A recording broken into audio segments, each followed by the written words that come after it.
I was able to stack up 20,020 points for Destroy Fireballs during a day raid on Stellamontis. For my equipment, I brought in an anvil with 5 stacks of ammo, a hole cracker with 6 stacks of ammo, 2 light shields, 9 stacks of adrenaline shots, 2 stacks of herbal bandages, 2 stacks of shield rechargers, and a snap hook. Now once you spawn in, you want to head for one of the major areas that fireballs can spawn in on this map. Key areas that you want to focus on are the robotic sandboxes, lobby, atrium, the cultural archives, as well as metro, communications, and business center. While you'll also get fireballs that spawn in medical bay, loading bay, and the assembly area, it's too much ground to cover for one rotation, and you'd want to keep yourself locked into a smaller, tighter circle to pick up on many more fireball eliminations as they respawn back into the map. Now, each fireball that you eliminate is going to give you, in general, a flat 364 points. But you got to pay attention to whether or not there are multiple fireballs in a single area. If you have a fireball that gets eliminated and it creates the AoE fire effect that then damages another fireball that is in the area, that fireball would begin to take some damage and will reduce the amount of trials points that you earn for eliminating it. Additionally, if that fireball is popped by the fire AoE of the other fireball, you will lose that entire elimination and lose the trials points for it. So you really need to be careful when you have multiple fireballs in the same space. Try and focus on the one that is behind the first one. Taking out the one in back will make sure that the AoE doesn't cause any sort of damage to the one in front, and then you will ensure you get both the full sets of elimination points. Now in general, for the fireball spawns, be aware that RNG definitely plays a role as to how many you have and how many are in an area. In general, my recommendation is to spend the first 5 to 10 minutes of running a full cycle and to pay attention to where you're seeing fireballs spawn in.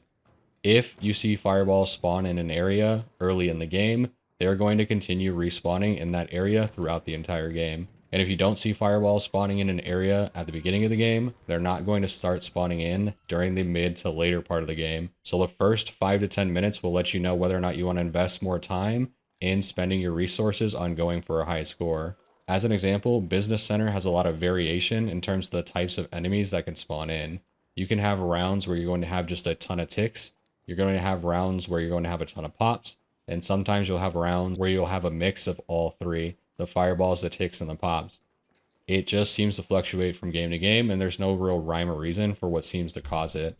So if after the first 5 to 10 minutes you don't have a ton of fireball spawns, I recommend just leaving, re-queuing, and getting into another match. That is the benefit of being able to do this during a day raid, is that you can just recycle through games as much as you want without having to worry about getting in at a specific event time. Now the key here of what's really going to enable you to make the most amount of points is figuring out a rotation that is enabling you to find the most amount of fireballs with the least amount of time. Now, as you are going through each of the areas looking for fireballs, you're going to come across the shredders. Shredders are essentially everywhere on this map and are going to be near fireballs at almost all times. You really don't want to let shredders hang out for any period of time, so I do recommend using the hole cracker to focus them and prioritize them down once you see them. Using the hole cracker, if you aim at the very bottom of their body, essentially where their main thruster is that allows them to hover, hitting 2 hole cracker shots in that area usually is enough to 2-shot them. But it's not always a guarantee. So don't put yourself in an unsafe space thinking that you're always going to get a 2-shot elimination, because sometimes it just takes 3 and sometimes it just takes 4. And if you put yourself in an unsafe space when that happens, you're really going to put yourself at risk of going down.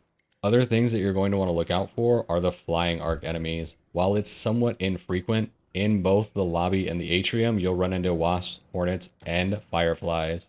I recommend using the hole cracker to deal with them, mostly because it just enables you to get it done super quick, and you don't spend a bunch of time fighting enemies that are not specific for this challenge, and you can get back to focusing on taking out those fireballs.